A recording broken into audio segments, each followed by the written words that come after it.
run the dive. Obviously not with all those picks because some of them are a little bit silly. This is different. But you're right, Des. You're pointing exactly where I wanted to look, which is the 3-2-1 on Volskaya defense. Yeah, no teams yet ran the 3-2-1, I don't think, at least here in Europe, Contenders on Volskaya. In Overwatch League, it seems to be, it doesn't matter what map it is. It can be King of the Hill, it can be Escort, it can be anything. We'll run 3-2-1.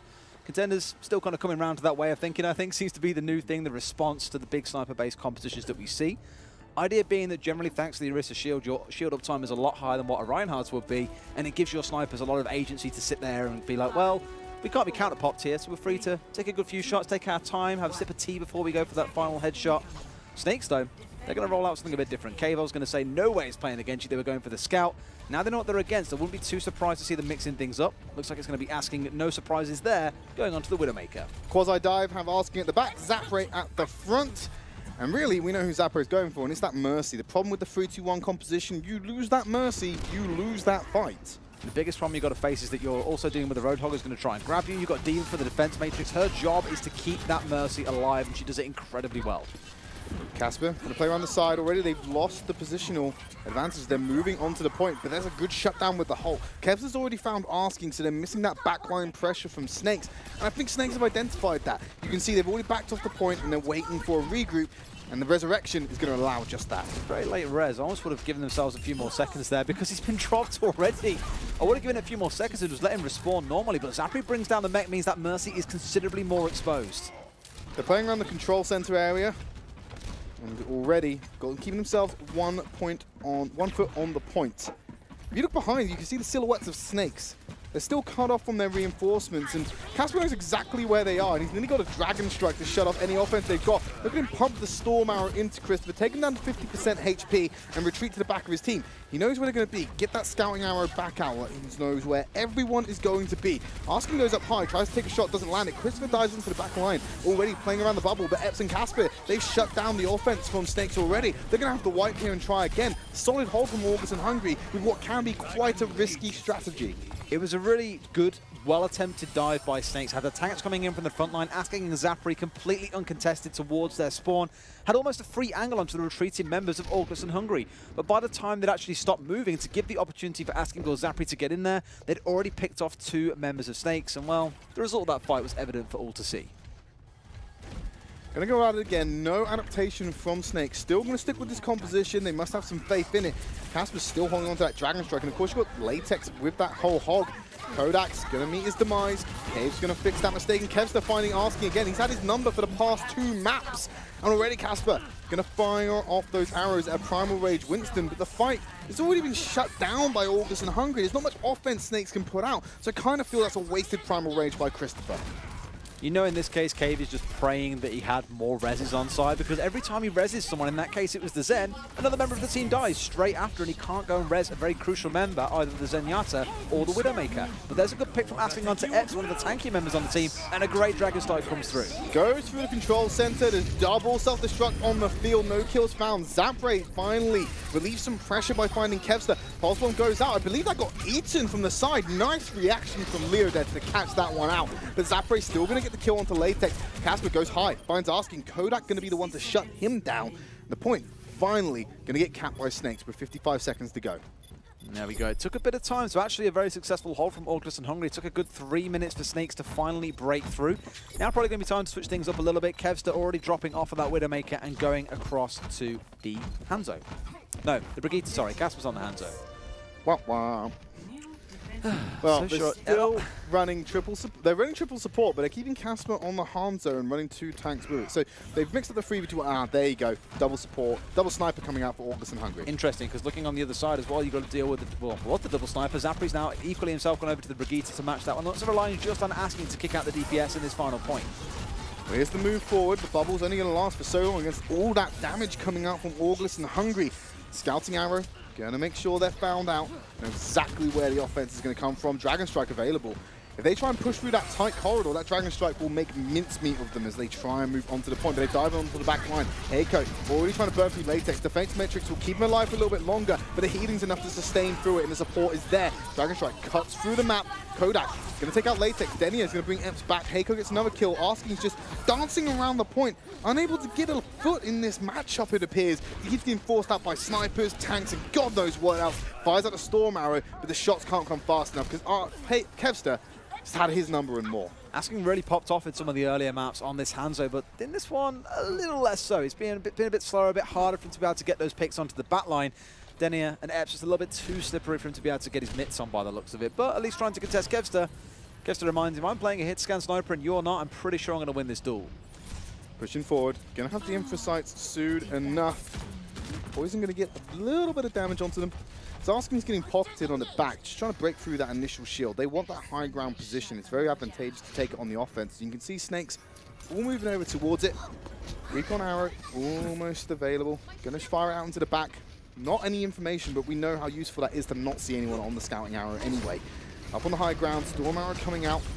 Fighting through. He sees Casper right in front of him. Can't land the shot. Latex has already taken out Zapray. They're missing one of their supports. Kevster follows up with Kodak. There's two supports down. They're relying solely on Cave right now, and the self-destruct goes over the top. Legday is going to hunt him down with the Demon. He's going to take out Heiko instead. That's another push being shut down for Snakes. Pretty solid defense coming out of Orgless and Hungry, and Latex sticking on this Orisa as well. They've got the Supercharger online, so that's available for the next fight, or for more of a panic fight if they need to be. The problem with using it a bit later on in one of these fights is as you start losing members, you find the opportunity where it's only boosting a few people. It is the most valuable ultimate in the game, so having it on side for these big fights is a massive deal. But you know, that's the bigger deal, Tridd. Asking finding Denia and both Kevster. Gets him after the res, takes him out with a natural arrow, then the Dragon Strike follows through after the resurrection. This is Snakes' moment to shine. Christopher's going to take out the Supercharger of Latex, and Asking's running around on the point. He's got the Brigitte rally to keep him topped up, but he's been forced out again. Self-destruct is there. Oh, the armor will keep him alive, but not Kodak, as he's going to fall down to that. Orgless and Hungry are turning this around after it looked like they were about to lose everything. I don't really think Snake's going to get a much better opportunity than that in these final 1 minute and 40 seconds of the round. That big double kill coming out at the very start from Asking was the signal they needed, or the, you know, the war sign, the flame in a sense to say, let's charge in now, let's clear this point out and win this round, but they still can't do that. So now they're going to try and mix things up. Kodak going across onto the Moira, Cave going Lucio. I think it's 3-3 time, Tridd. Wouldn't surprise me if they ran with that. It seems to be what most teams are going for. They're going, right, we need to leave ourselves enough time to build up ultimates because we know it becomes a completely different ball game. Orgless and Hungry, I think they've identified this is going to happen. They picked up the double projectile to shut it down. Isn't really the game you think of when you think of scouting. Maybe you think StarCraft 2, but in this game it's incredibly important to make sure you know what comp is coming at you and being able to adapt in time. They've adapted perfectly. The double projectile as well as the Dragon Strike is going to give them so much DPS to deal with this tank-heavy lineup. Cut straight through the point, fires it out. Christopher already feeling the hurt. Satchel Charge going to separate Christopher, ready to be taken out by Kevster, but it's a dangerous game being so close. He's able to get himself back out. Protection is there. Arsky finds Casper. Latex taking out Christopher. Transcendence for Orgless and Hungry as Leodead is going to start raining down rockets from above, but Heiko ends that very quickly. Kevster moving back onto the point. Zapra's at point blank range. Going to get in his face. The healing and the passive is there. But it looks like Orgless and Hungry had the advantage until Heiko comes in with the double. They're going to level it back out though. Heiko gets down. So does Zapra. Orgless and Hungry have control of the point with 15 seconds left. It is not going to be controlled for Snakes if they find a way to take this. It's a very convincing round so far for Orgless and Hungry. You've got to say, yes, they lost that first point, but since then they have been nothing but impeccable in most of these fights. Even when they lose early members, Snakes still really struggle to push in. Here comes the final attempt, and the Supercharger is out. Eps has already found Christopher. Kevster takes out Zapray. No one dived for the point. They just went for kills instead. And that's going to be Snakes falling short of completing Volskaya. It was unlucky because the Lucio did almost manage to touch the point, but 0 capture percentage on that second point. Orgless and Hungry don't really have a lot to do in this round, it feels. You capture that first point, you win a single fight, even by a small margin on that second point, and this map is theirs. Starting to feel it if you're Snakes, because, well, they lose this map, they go into the final at match point against them. And they talk about it all the time on the desk. It's all about those wins. Because Group A is so open at the moment, every map matters in putting yourself in an advantageous position to make sure you get the best possible seeding in top 8. Or if you're some teams, even make it into top 8. I mean, for these two teams particularly, they're both sat at 2 and 1 in the minute. So in a better position than you say, than British Hurricane, Young and Beautiful are both currently 1 and 2. You would imagine they would feel a bit safer. If they lose here and either of those teams win this next series, suddenly they are well and truly in a dogfight next week. It becomes a dog-eat-dog war, you might say. It's not really a great situation for either of them to go into the final week of play with. Ironically, the dogs are at the bottom, though. They are indeed. How much fight will they put up? We'll find out after this series. But let's focus on what we're looking at right now. Orgless and Hungary are going to go on to the offense. Snakes pulling out the same offensive lineup they had when they tried this. They're going to flip around on the defense. Maybe they have confidence in what Zapre can pull off on this Tracer. And for asking to reclaim former performances from previous weeks, because he's not quite shaping up to what we expect from this guy. Yeah, the Willow Dive just super expected, I guess, on this round at the very least, or at least on this defensive point, you should say. Tracer, we spoke about it before. You saw Zapre doing his work, just trying to get that flanking angle down. And yes, hasn't really popped off so far on this map. We have seen Zapre kind of deliver some good things so far this series. Now's the time to deliver it if they want to try and get a full hold against Orgless and Hungary. Still opting to go with the 3-2-1 for Orgless and Hungary on the offense. So exactly the same composition they ran on defense and on offense. So I want to see what they're pulling off on this one. Kevster already lining up the sights. No one's in view as Latex starts to get onto the point. He's just tapping, 1 foot on there, fires at the Holt. No one to be found and caught in that mini grab. Kevster taking out asking, caves down, so no resurrection. This could be a fast take for Orgless and Hungary. They just need to get a few more kills, and Kevster's doing just that. Snakes have been absolutely dismantled on the first attempt by Orgless. Caught sleeping a little bit there as well. Asking was doing the smart thing at the very, very back and hiding behind a panel even when Kevster went for the flying shot because he just could not see him, so they had to slow things down a little bit. The problem is they gave the Orisa so much room to be able to step towards the point, drop the shield and stick a foot on it. They then had to go and contest it, and to be honest with you, this comp can't deal with what's on the other side. They've got so much burn potential with that hands on one side. The for Orgless and Hungary, it was basically free. They've got 7 minutes, Tridd, to push and try and make even a third of this second point work in their favor. 33% for 7 minutes, Des. That's obscene. Orgless and Hungary should be running away with this map, but if Snakes can pull out defense, then they deserve to have this win. Storm Arrow going into them. They've all been pushed off the point. They've given up control already to the Orisa and the tank lineup, and now Casper has a firing line straight onto the back line, but it works both ways. Heiko runs forward with the mini diva, kills it out, but Epps, Latex, Leo, they've cleaned up here. They have a definite man advantage, just asking left. That's going to be a very quick rollover for Orgless and Hungary. For Orgless and Hungary, that was almost too clean and clinical. Running the Orisa, you'd expect to have met some more resistance, some more projectile on the other side to help shut that shield down. Their only answer was the Hanzo. And the biggest problem there was he was being contested by the other Hanzo. And with no one to be able to shut down that shield from the Orisa, well, it was a super easy push in. They got the opening picks they needed, and you saw how that one round out. Over 6 minutes left in the time bank, and they complete the map. Had so much to spare. Maybe they could have given some over to Snakes in that matchup. They could have really used that in that point B offense. But with that, we now have a 2-1 scoreline in favor of Orgless and Hungary. They're going to be jumping onto the 4th map very shortly, but we're going to take a quick break before we find out what that's going to be.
Welcome back to Overwatch Contenders, and we're about to jump into map 4 of a series that started off very close, but if map 3 was just the only map you've seen so far, you'd think it was a completely different story. And I'm still wrapping my head around what exactly happened there, because Orgless seemed incredibly dominant in that matchup.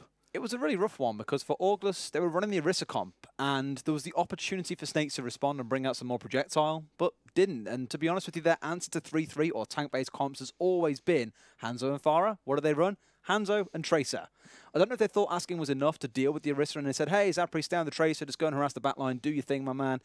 Couldn't find the opportunity. He was very, very quiet in that map. I'm not quite sure why. Hopefully, map 4, they can turn things around. Of course, it's a very different scenario. Maybe they're just feeling Assault isn't really their sort of jam right now. We've got 3 maps to choose from. That's how the map pool works in Season 2. It's either going to be Route 66, Watchpoint Gibraltar, or the new map to Overwatch, Rialto. And we keep seeing a lot of Rialto from a lot of teams in Group A especially. Young and Beautiful seem to have just grinded that, and they find the most interesting strats when they play. I wonder if in scrims, either of these teams have kind of gone, hey, I like that. I'm going to use that. Rialto always seems to provide creative strategies, and that's what I like about it. It is, and a lot of teams still aren't really convinced they've found the best strategies on it. Promise has said that him and his analysts should have been looking at a lot of strats that teams are employing and saying, we think there's a better way, and they're still working on that. We saw a really good second kind of high ground hold from those guys, which worked really well for them a couple of weeks ago. In one of the series, they lost 3-1. That was the one map they won because of that strat being employed. So, still a lot of time for experimentation. These things aren't quick. It's going to take a lot of time. Obviously going to be very interesting when we see other heroes get introduced into the mix as well. It does really shake things up. But Gibraltar, our second favourite here. It's like having 3 sons, and the middle son is the favourite in this case. Gibraltar is going to be the one that gets picked up. Route 66, once again, left out to dry. Just like the youngest son in the family, just like me, the least loved from my parents. Blizzard and the teams don't seem to be picking Route 66 as much as the other 2 maps. There's a very good reason for it. Teams seem to be most comfortable in Rialto if we go by map pick rate. Watchpoint Gibraltar, it's not been shy of its own creativity. We were seeing Angry Titans run that double shield Bastion non-stop train, fueled by anger. Just get an immediate full capture on this one. I think the same can happen with either of these 2 teams. Watchpoint Gibraltar can provide versatility, but doesn't going to let you break down what usually happens on that offense and on that first point. Always dive, and it's always double sniper. It always seems to be the response. We've seen some interesting setups where the defensive side has ran things like Orisa to hold the high ground blue box. Doesn't really last too well because the staying power on the high ground, you don't have the firepower of the Hanzo, which is what you need in the high ground. With the Widow sat a little bit further back on Catwalk, it gives you such a great defensive angle, and teams have really struggled to break that so far. A couple of teams maybe not executing it to its best potential. It has hurt them. So maybe, who knows, maybe we see one of the teams go for the full hold, maybe others just kind of fall at the first hurdle, and then we see the incredible second point brawl like we saw yesterday. Yeah, I like the game of whack-a-mole we were able to watch yesterday with, I can't remember which player it was, but he was playing Widowmaker on top of the Jet, and he had 4 doors that these enemies could pop through, and he always seemed to have the right one. It was Darnier, I believe. Yes, Darnier, would have been him. Because they had every single door covered. They just had a very well-prepped strat, the Flames did. Unfortunately, didn't win out the series, do find themselves going down into trials, but you've got to commend them for effort at the very least. These 2 teams are trying to avoid that same fate. Like we said, no guarantees based off the result of this map, but it just puts you in the best possible position to make it happen in Week 5. And that's the same story with a lot of Group A. No one is confirmed to be safe. No one is confirmed to be in trials just yet. Everything's still wide open. And Casper's having some fun on the Bastion. Don't think we'll be seeing that on the offense. Let's focus on Orgless and Hungry, because they're on defense first. And Des, you're not wrong. Double sniper. Imagine my shock. No shock at all. I didn't hear any shock in your voice. Just a whole lot of sarcasm. Both sides, though, opting to go with the double sniper, it seems. Snakes instead opted to play the point, and we've seen some Roadhogs try and contest the high ground. Hasn't really gone well. That is a fantastic Holt setup. Hook combination. That's what we like to see. Asking immediately shut down, all that pressure removed. And the biggest bonus of that, they are so far away from the rest of the team, there is no chance Cave resurrects that. They've got to move quickly, though, here. While they've got this advantage, while it's still a 6 versus 5, this is where they've lost some of that pressure. He's almost back now, and once he gets onto that high ground, well, everything kind of goes through a reset. With no sniper up there, it does make it difficult. Asking is now back all the way, but they're not fighting over the blue box. Instead, they're fighting over this initial high ground, but the payload's already moved beyond them. This is a different fighting ground that needs to be had for Orgless and for Snakes on this defense. Orgless and Hungry Going to be moving forward. Still playing undercover because they're not quite sure where both the sniper rifles are, but they have a rough read. I think Kevster knows where asking is.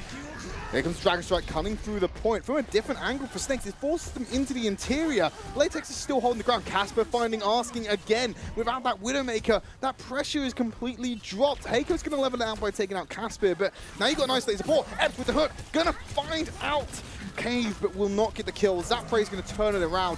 Orgless and Hungry being pushed back, but they're so close to getting this first checkpoint. They are as well. A lot going down to Epps on this Roadhog. He's about to go down here, being hard focused out, but still walks away alive. But asking with that headshot, that's going to be more than enough to drop him down.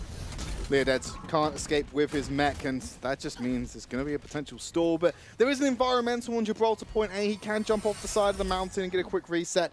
I think it's going to be quicker than trying to build back up that D.Va mech. Big scary shots, and even Kevster at this range is still not really managed to contest asking too much. I think he gets double poked out there as well. And again, 7 HP this time. It's like trying to chance fate. It doesn't really work out in your favor most of the time. It's a game of chicken, and no one seems to be the winner. They're all just trying to peek each other, but here comes the Dragon Strike again. Unable to be eaten too far away, going to cut through, and it's below the blue box territory, so just forcing out that catwalk and a little bit of angle. Look at the angle Kevster has. He believes he knows where asking is, and I think he's got a good read on him. The Infrasites are cheating a little bit to help that happen.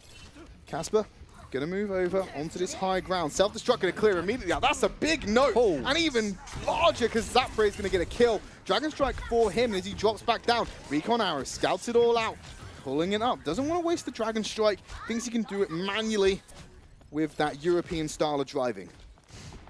Seems to be the go-to way, but you saw a second ago, having Zapre up on the high ground on the Hanzo was more than enough to stop the other team from getting onto the high ground. That's why you see Hanzo such a popular pick. Trying to force the way, they've got asking out of the way here. Orgless and Hungry may have just found their first in. Dragon Strike going to come through. No much follow-up. The rest of Orgless and Hungry is divided from their tanks who are diving deep into the backline of Snakes to force them out. The Snakes doing very well to hold against this. There's Christopher with the Primal Rage and the D-Mech. Casper and Epps getting kills. Turn it back around onto him. Casper turning it onto Zapre, finally getting himself on the board with that. In terms of his kills, Orgless and Hungry just going to walk this one in. There's no ground resistance for Snakes. Leodeds just trying to chase down asking there as well, not quite finding him. However, Kevster's going to find asking on the retreat, so distracting him more than enough to make sure that Kevster wins that 1v1. Can you really correlate those plays? I think you can. I think it's just a Widow just sniping another Widow, Des. So if Asking was given enough time to get set up there and watch a door, that could have been a very different story. But Orgless and Hungry now find themselves in full control. They've got the high ground, which is so crucial. And with plays or picks like that from Kevster, this should be theirs for the taking. Easy clap as Latex gets the Goomba stomp onto Cave. Casper's going to follow up onto Zapre. And Snakes, they have no foothold in this second stage. They're going to have to do it right at the end, on the brink of getting an extension of the time bank. They're going to try one more potentially here. Even if they win that fight, there's still time. But what a great ult coming out of Casper. It's to be eaten by Heiko. Unable to get that through. That could have solved the round for Orgless and Hungry, but they're going to have to fight it out instead. Transcendence is there, keeping everyone alive. A Dragon Strike comes through from Snakes on the defense. No real impactful kills coming through until Zapre takes out Denia. He goes for Casper as well. The man's a madman. And Heiko comes out with a self-destruct onto Latex. Advantage to Snakes. They just have to maintain it. No one dying to the self-destruct from Leodeds. Snakes are holding it with 2 meters away from that checkpoint. We spoke about Heiko earlier on being the quieter out of the two, out of him and Leodeds, but with plays like that, that's literally going to hold the point for them and keep them in contention to win this map. Let's not forget what comes next. If it goes all the way to map 5, we go to Ilios, but we're not quite there yet. Still 2 minutes left on the clock for Orgless and Hungry to break through this defense of Snakes. It makes no difference to the winning team if that happens in terms of their map wins. They're still going to end up with 3. The losing team, however, they're going to pick... Well, that's actually going to affect their differential because they're going to get an additional loss because there's 5 games played instead of the usual 4. So that is quite bad news for Orgless and Hungry if it's coming down to very finicky numbers. Obviously, they don't want that. They want to close it out in Gibraltar. The Snakes really putting up a fight here until Kevster takes out Christopher. So I'm imagining that's the dive from Chris that's gone a little bit sideways, and Kevster's repositioned and taking the shot. Orgless and Hungry going to move forward onto this one. Heiko's getting peppered from behind, but Latex pulls out. Casper, double, taking out both the snipers with the Dragon Strike. So no more offense coming out. They're relying purely on their tanks. Orgless and Hungry going to roll over this one as Snakes, they've not got the defense to keep up with it. Getting rid of both of those snipers, Zapre and DPS in one go. That's almost dream scenario to be in, because getting rid of them both at the same time means they lose their edge, and we speak a lot about this lineup being reliant on asking, sometimes on Zapri. Yes, Christopher and Heiko do work at times, and Kodak himself isn't a bad Zen. That's never going to be enough to win a fight when you've got two snipers bearing down on you on the other side, one of them being called Kevster. Dying up the shot already. Very forward position from Kevster. The payload needs to catch up to him. Eyeing up.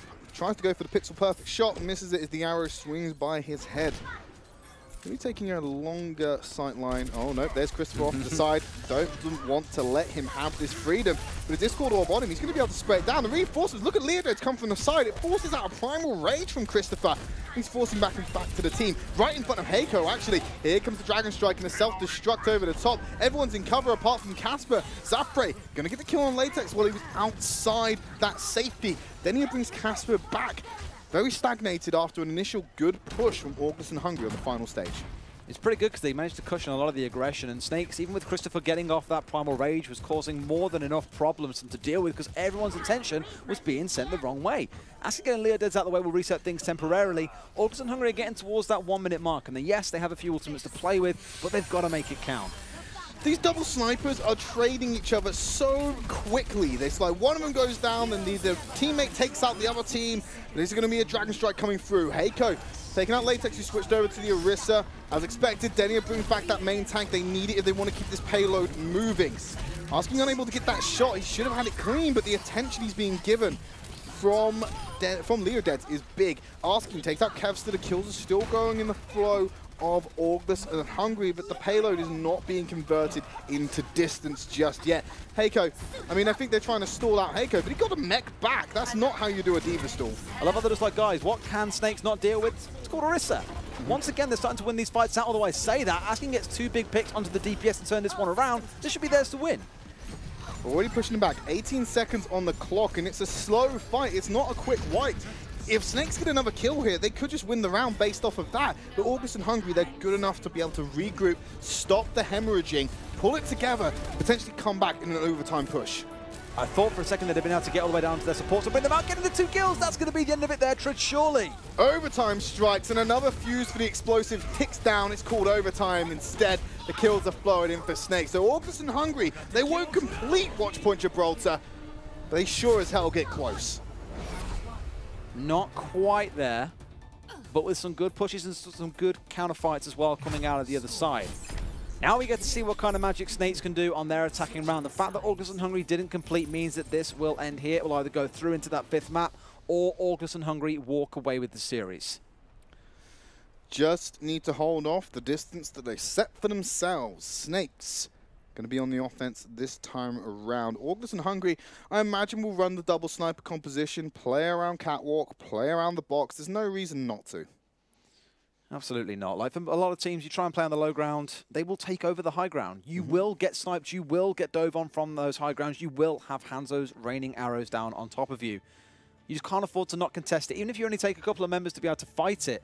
That's why dive, or at least dive tanks, are so prominent on this first point of Gibraltar. Well, they're going to be getting on to the map. So, Orgless and Hungry, correctly said, running on that double sniper composition, and how they distribute themselves will be telling, because initially Snakes lost asking very early on their defense, and that did shape up how they had to change it. They had to concede that box position very early on and try and take it back a little bit later. Instead, they were fighting around this more forward high ground position on the walkway you're seeing to the left of your screen now. The one that connects to that is where most of the skirmishing happened from the outset, and that's purely down to asking being taken off the map. It was a very, very smart play by Orgless and Hungry, just being aware that you know, they get a Diva sat there sometimes, often sit down there, used to sit down emote, be able to look around the corner peeking in that case thanks to the emote, or you do get the occasional sniper, either a Hanzo there trying to get the scouting arrow down, the Widowmaker looking for a cheeky pick onto whichever door isn't shielded. Doesn't really matter, because when they know what to expect, they manage to get that hook, that Holt hook combo off, bring him down, and well, we saw the outcome. It took a little bit of a while for him to reset and be able to stop the push coming out of Orgless and Hungry. No Roadhog this time around. Mirror compositions for Snake and Orgless. That seems to be the story of this series. They've both been going at it with the mirror, and it's been very close, back and forth all the way. Heiko on the payload, going to be moving that forward. He's still going to be underneath the map. They're going to fly up over the top. Leoded's there in support of Latex. Going to bubble that out and make sure the damage isn't going to be too much for them. Already going to be moving under the payload. Nice tag. No real damage coming out for Kevster on the defense. And Dezachu happening. Going to have to back away. Unfortunately, just going to stagnate the payload for now. It's all about trying to contest this high ground, and Snakes are taking it a lot slower than Orgless and Hungry did, but now they're going in for this dive, trying to force them away. Looks like at least temporarily they'll win it, but the members here of Orgless and Hungry aren't willing to give it out. Now that Casper's gone, they're going to have to. That Resurrection should be coming out straight away, though. It's easy to pick that up as a mercy. They're not able to get a secure foothold on this box. As you said, Des, it's incredibly hard to maintain control of it when the kills can come in fast, unless you're getting a total wipe. Zapre's off to the side. Scouting arrow is there, getting some healing up. Wait, are you just leaving your support to die in the control room? You better have gone and helped him. Asking nearly going low. Epps finding Christopher, though. Casper's up high. Asking's going to take him out. Kev's going to take out Asking. The snipers keep trading back and forth. It's impossible to tell who's winning that direct matchup, regardless of the fact Snakes are pushing the payload further and further to that first checkpoint. They just need to send it home. Not too far away, and you can already see what the Divas are doing on this high ground, consistently forcing each other's team away from the high ground, but now it's gone past that point, Tridd. We're actually on the payload capture zone itself. And as it stands so far, Orgless and Hungry are holding strong, but losing that mech might just be all they need for Snakes to take this one over. Heiko's also got a self-destruct in his pocket to pull off if things start to get a little bit hairy. He has to contend with a Transcendence and a Valkyrie from Orgless and Hungry, and Kevster also popping Kodak and Asking. They're losing members. Resurrection brings Latex back. If I'm Heiko, I might pop that self-destruct right now, but it's in a Winston bubble. It's not going to go very far. Pocketed by Cave, will get back in the mech, but now he has to contend with Casper's Tracer. Doesn't matter, Asking's going to do it for him. Christopher pulls out the Primal Ray, starts throwing those hands at Denia. Latex going to do the same. It's a bit of a monkey fight at the moment, and it's Latex coming out on top. Orgless and Hungry, despite being very shaky in that fight, managed to push back Snakes. Heiko was a little bit slow in getting out of the way of the self-destruct there, and losing that mech. He was doing absolute work up until that point. Like you said, they managed to get the reset through. 1.5 minutes left on the clock. This could be all over here unless they find an answer soon, Tridd. They've got the Transcendence online. Real question is it enough? The answer is probably no. Transcendence by itself. Now, actually got Valkyrie as well for Cave, so double support ultimate might be able to push them over the limit, allow them to go beyond what they should be able to manage. Without it, you got to look on the other side. Already, Orgless and Hungry is set up. They got him for sight. Latex goes down. One tank missing. Very forward position for Denia to res. He might not be able to manage it. This might be the in the Snakes need. And when they're picking up kills onto Casper as well, it's unsurprising that they should be able to push this one in. Transcendence coming out from Epps, matched by Codex. They're just sitting on the point. It's Kevster turning it back around for Orgless and Hungry with the snipes. Zapre will take out Epps after the Transcendence, but he's already done the work he needed to. And looks like the kill feed's going over towards Snakes, but Casper and the rest of Orgless and Hungry still fighting it back. There's 30 seconds on the clock. They need to go at this one more time. Asking just trying to be the carry for his team that they need right now to find these kills, but turns out it's Kodak getting both tanks down here. You said about going beyond Tridd. They found their plus ultra. They've got the point. This should be theirs to take. But no, the reinforcements are coming in from Orgless and Hungry, and Epps has already opened up with a kill onto Kodak. Zapre comes in, the double Doomfist knockup for Asking and Zapre to finish it off. That's the saving grace as Zapre comes in from the top rope to make himself known. Snakes are still alive in this series and on Gibraltar. You make a plus ultra reference and then a Doomfist rolls out and literally carries the point. Give me something more fitting. Fantastic final little play coming out for them, but now they've got to get all the way through the second stage and towards the third stage with minimum time available. He's staying on this Doomfist though. He's got so much ult charge, there's no point in throwing it away. Onto the backline, dives straight onto Kevster, won't get the kill and is forced back. Latex takes out Kodak. You got Heiko going onto Ez, so no Zenyatta available. Zapre needs some healing. He's being hunted down. Will get found out by Leoded's, and Casper on that Tracer, making even more work for Asking. You see the tanks dancing around, keeping this fight stagnant. 2 minutes on the clock, self-destruct's being traded, and there's no real progress. A double kill for Leoded's onto Heiko and Cave. Now the payload, surprisingly after that, is still starting to get some mobility into it. Kev's is going to shut that down by taking down the lone Zenyatta and Asking again, Des, I can't call who's winning the sniper duels. It's insane because, to be honest with you, someone dies, immediately res, it starts another sniper duel off, another one wins, and the other res comes comes through.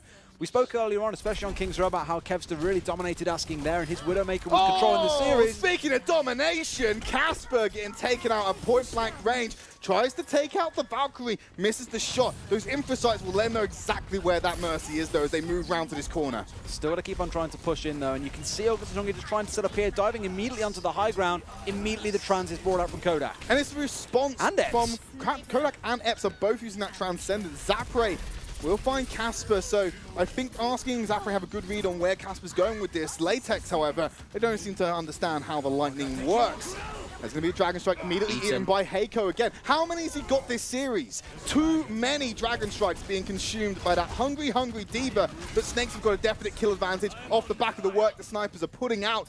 3 members on the point. They're going to force out the final stage. They've got 2 minutes to match the distance of Orgless and Hungry, or they're going to lose the map and the series. Orgless and Hungry want to end this right here, right now, but Snakes equally want to force this one to go into the 5th map. We know that Asking had some troubles coming into today, but he's definitely lighting up on this second or final push, as you might call it. The Widowmaker on the final point was really impactful for them. Both teams still on the mirror matchup comps. Unsurprising, because it has been very back and forth, and it's only these slight differences that they're allowing them to convert this into progress. Self-destruct's going high, being traded, takes out Legday. Legday manages to get a 2-for-1 special for Orgless and Hungry, shuts down that offense. They're going to stagnate the push, push the payload round the corner. They got 1 minute 30 to just get it round the bend. Not much further to go. That was that typical old case where one D.Va throws one ult out, the other one throws it out and catches them on the return. They call each other out with each other's self-destructs there, so a bit of a reset coming through on either side. Quite relying on those D.Vas, I think, to be able to shut down the double snipers on either side. 1 minute 10 to go. They maybe get 2 more fights out of this Tridd if they're quick. From above, the Dragons will rain down. That's huge. huge. The double onto Kevster and Casper. Latex going to be taken out just by the arrows. Zapre's dominating the kill feed, and it's Kodak who's going to finish it off. Epps is going to stagnate a little bit longer with the Transcendence. I don't know if that buys enough time, because he should get deleted straight after this. Casper going to come in on the Tracer. Latex comes in with a charge. He doesn't even touch the point because he gets deleted. Look, here's another Doomfist. This time it's Kevster trying his luck, but no one's able to stay alive longer than a couple of seconds. It's Snakes eliminating Orgless and Hungry whenever they touch this point, and they're just going to keep on stalling. But I don't think they can flip this, Des. Absolutely not. With the way the stall is going on, it looks like it's going to go over to Snakes. They should be able to push this one through and force it into the 5th. It's all emergency stations for the side of Orgless and Hungry. It's not to be. We're going into map 5. Snakes have pulled the comeback out, and they might be going to get that 5th map and get the win that way. Unexpected. We don't see a lot of tiebreakers this season, but they have forced out Ilios, which is, of course, our tiebreaker map for Season 2. And it makes it so scrappy, and the pressure again on both teams. Yes, none of them are really staring in the face of relegation. They're both 2-1, but this is the opportunity to avoid those week 5 pressures, but they've got to get it right in this final map. We speak a lot about asking. Zapre, I said you weren't here for Volskaya, buddy. You must have heard me, because that was the game-winning play you need. No one expected the ult to come from there, and just flat out won it for them. So we're currently tied at 2 maps in this series. Of course, means the tiebreaker map's coming out. We know it's going to be Ilios, and these teams might take a little bit longer to get ready. So we're going to talk a little bit longer before we jump in the break. We just need to find out whether they need that additional time, because sometimes people just don't plan for that 5th map. Just wipe the sweat off. Zapre just kind of chilling down. His hands must be on fire right now after things like that. Good map overall from both sides, though, to be fair. Like you said yourself, the sniper duels, you couldn't really call who was winning either one out. And yes, second stage on that attack was dominated very much so by asking. But both sides, they both had moments of brilliance, I think. And in this series, it's so hard to separate the two teams. It's almost kind of come full circle, because earlier on I was saying that Legday was the guy who was really stepping up and Heiko was very quiet. In that final round, he ate 2 ultimates alone, and that's the kind of play that you look for in those crucial moments that really define a player's qualities. Let's start thinking about Ilios Stakes. We know that's going to be the map. What happened on Lijiang Tower? I'm asking you. It's a question. It was not. Mate, it's that long ago. I don't even remember anymore. Right. Okay. Well, I'm going to slap some sense into Derry. When we come back, we'll give you all the analysis you need to jump into that 5th map. But we're going to go to a quick break first.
Welcome back to Overwatch Contenders. We're only in the first series of the day and we've already got that 5th map tiebreaker. The pressure of falling out of Contenders for Season 3 is already starting to affect these teams, and it is coming down to the wire, as Sam likes to say. So we got that 2-2 scoreline.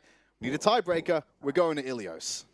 Absolutely we are. And we went away and did some of our consultation in the break. Found out exactly who it was that won that first map. Turned out Tridd was trying to debate me through the whole thing. It was Snakes who took the first one away. Of course, finding yourself at 2-2.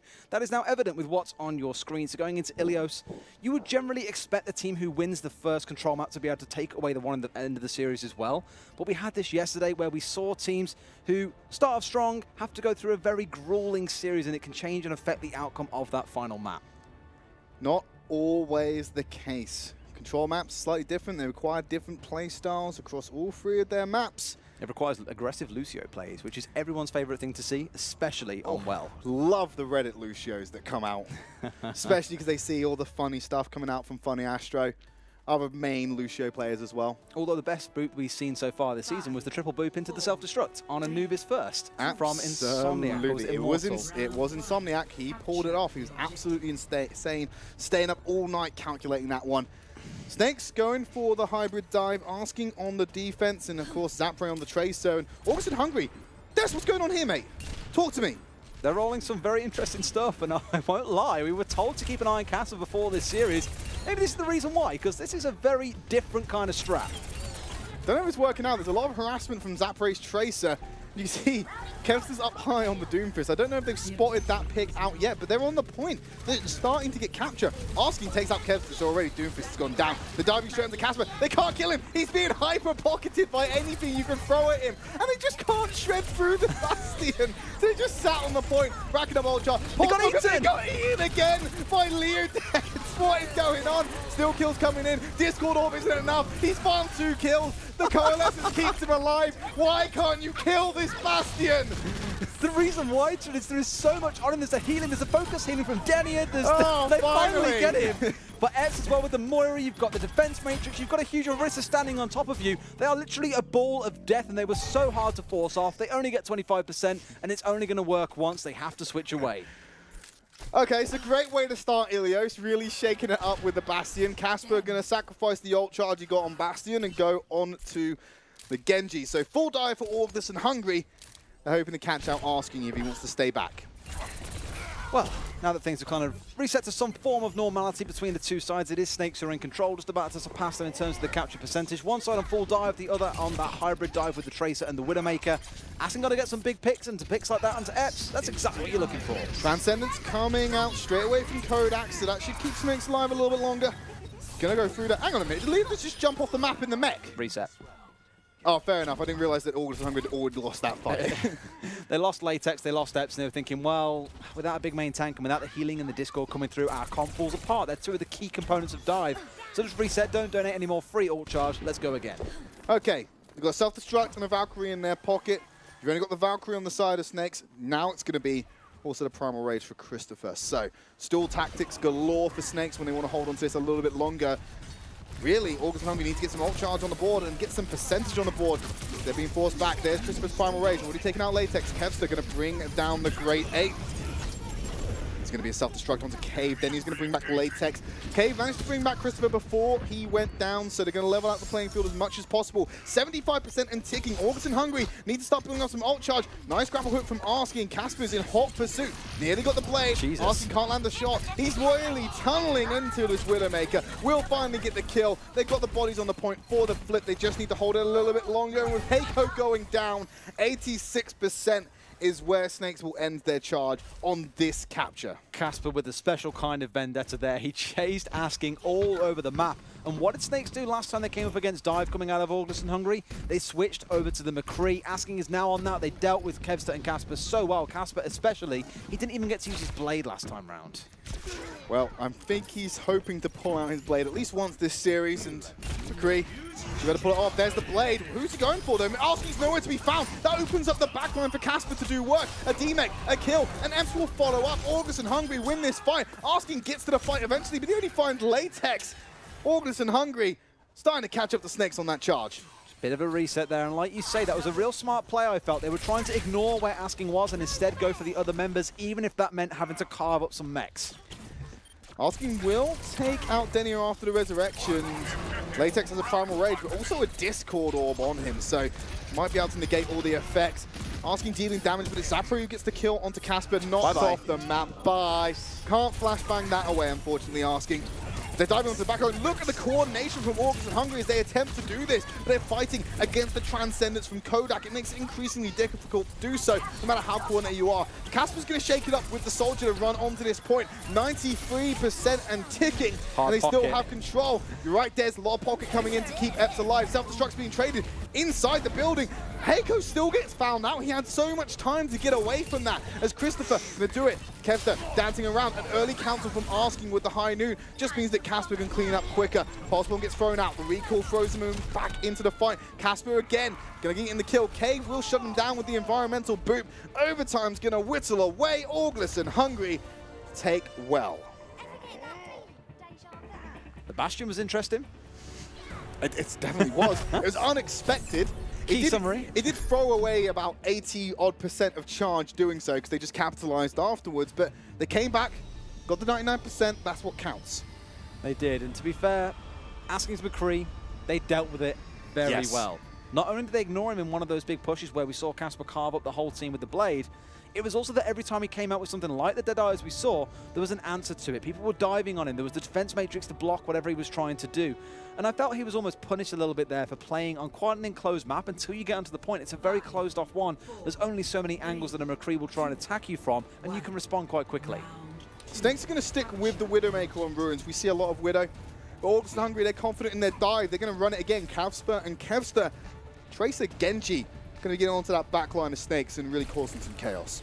It's always been a kind of criticism I've had of Snakes is that they can't run tanks, and full dive isn't really in their forte either. We've not seen Asking roll off with something like a Tracer or a Genji in the past, meaning they're somewhat restricted by that pool. As good as DPS as he is, we've got to see more flexibility. It's just easy pickings for Orgless and Hungry, and even when Zapre attempts to go onto the back line of Snakes, he just gets shut down by someone like Epps. He's able to keep off the pressure himself because he doesn't have a dive partner or the body's being thrown at him that the Snakes backline does. Snake's going to adapt it though. Zapre now switching over to the Brigitte, try and work in a little bit of a more counter-dive fashion. They do have, I want to call them unconventional comps, but they do have comps that they turn to deal with certain compositions that we see teams pulling out. Their response often to dive has always been to put a Brigitte on the field. A lot of teams will do that, and Asking goes straight across on to the Hanzo.